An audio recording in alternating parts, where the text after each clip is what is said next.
Hello students, I am Pooja and welcome back to your own YouTube channel Ashish Tiwari. Through this channel, we are presenting you a video lecture series based on the subject Human Resource Management and Fundamentals of HRM. We have already discussed 3 units of this chapter and today is the 4th unit, and this video series is very important for every student who has this subject in the syllabus. So without wasting any time, let us get started with the videos. हमने unit 1 के अंदर human resource management क्या होता है, इसकी importance क्या है, characteristics क्या है, रोल क्या है, ये सब हमने सीखा. यूनिट 2 के अंदर हमने HRM की डेफिनेशन, ऑब्जेक्टिव, उनके फंक्शंस, स्कोप, प्रिंसिपल्स के बारे में जाना है. ठीक है. यूनिट 3 के अंदर हमने प्लानिंग के बारे में जाना, एम्प्लॉयमेंट, रिक्रूटमेंट, क्या क्या उनको स्किल्स प्रोवाइड की जाती हैं, क्या क्या उनको ट्रेनिंग प्रोवाइड की जाती है और ज़्यादा अच्छा काम करने के लिए.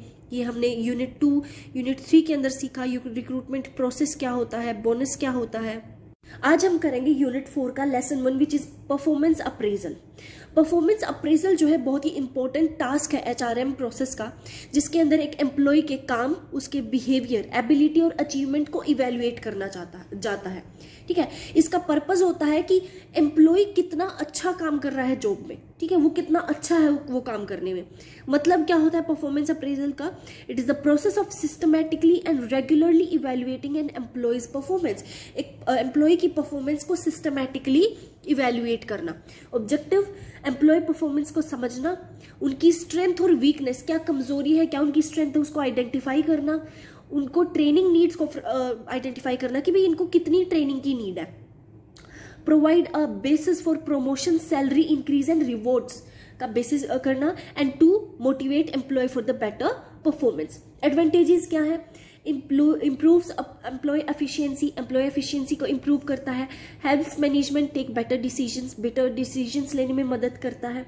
रिकॉग्नाइजेस गुड एम्प्लॉयज, सही एम्प्लॉयज को जो है छांटना, ट्रेनिंग नीड्स को आइडेंटिफाई करना, कम्युनिकेशन को अच्छा करना एम्प्लॉय और मैनेजमेंट के बीच में, उनका रिश्ता अच्छा बनाना. कैरेक्टरिस्टिक्स क्या होती है? ये कंटिन्यूस प्रोसेस है, ये कभी रुकता नहीं है. ये सिस्टमैटिक और ऑब्जेक्टिव होना चाहिए, एम्प्लॉय के एक्चुअल काम के ऊपर फोकस्ड होना चाहिए और फ्यूचर HR डिसीजंस पे भी ये बेस्ड होता है. अब अप्रेजल के भी कुछ मेथड्स होते हैं. पहला होता है ट्रेडिशनल मेथड. ये स्ट्रेट रैंकिंग है, graphical rating scale, ranking method, checklist and interview based appraisal होता है ये. ठीक है. मॉडर्न मेथड क्या कहता है? 360 डिग्री फीडबैक लिया जाएगा. कहां पर काम कर रहे हैं, पहले कहां पर किया था, सबका फीडबैक चाहिए. Self appraisal, management by objectives, behavioural anchored rating scale, BARS. ठीक है. 360 डिग्री फीडबैक का क्या मतलब? In this method an employee is evaluated by the manager, peers, subordinate and some customers too. मतलब कि मैनेजर भी करेगा, उनके आसपास काम करने वाले लोग भी, और कभी कभी कस्टमर्स का भी पूछा जाता है भाई आपका क्या कहना है. Process of performance appraisal, set performance standard की भाई हमें तो ये काम चाहिए. एम्प्लॉय का काम ऑब्जर्व करना, परफॉर्मेंस को मेजर करना, रिजल्ट देखना, फीडबैक देना और करेक्टिव एक्शन को लेना. ठीक है. लिमिटेशंस क्या है भाई? कभी कभी पर्सनल बायस भी हो जाता है, लोग अपने रिश्तेदारों को लाके बिठा देते हैं. स्टैंडर्ड्स काफी गलत है, फीडबैक बहुत कम होता है, टाइम और कॉस्ट बहुत ज्यादा लगता है. Fear and stress among employees के बीच में डर बना रहता है. क्यों?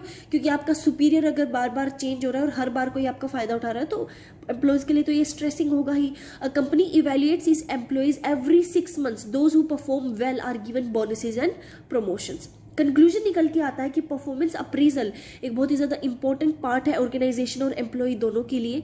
ये परफॉर्मेंस को अच्छा करता है, identifies weaknesses and helps in making correct HR decisions.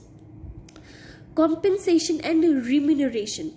Remuneration का मतलब होता है मनी रिवॉर्ड. ठीक है. उनको अच्छा काम करने के लिए किसी को कोई भी अवार्ड देना या फिर उनको कोई भी कैश वगैरह देना. इंट्रोडक्शन से स्टार्ट करते हैं. Compensation and remuneration refers to the payment and benefits given to an employee in a return for work.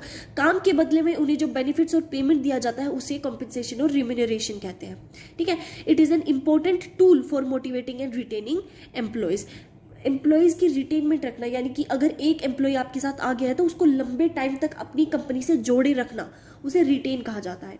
Meaning of compensation, salary, allowance, bonus and other benefits given to the employee for their work are called compensation.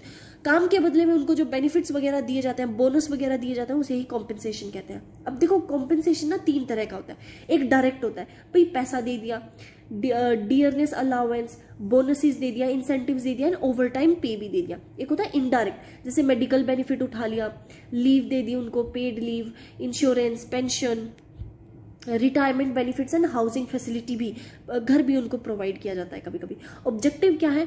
To provide fair payment to employees, employees को उनके काम के according पे किया जाए, motivate किया जाए employees को, उनकी स्किल स्कोर ज़्यादा इंप्रूव किया जाए, टू इंक्रीज जॉब सेटिस्फेक्शन, यानी कि कंपनी के अंदर काम करने वाले लोग सेटिस्फाइड रहें, to improve organisational productivity.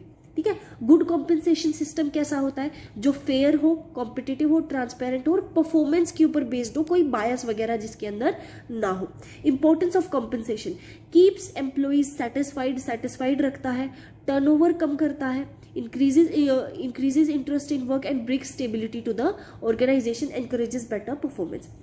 7 basis of wage determination. अब कैसा पता लगेगा कि एक कंपनी के अंदर आपको कितना पे किया जाएगा?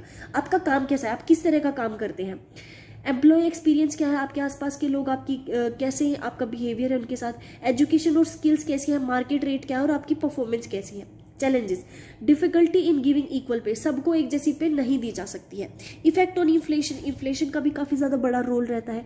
Measuring performance correctly, budget limitations and rising employee expectations.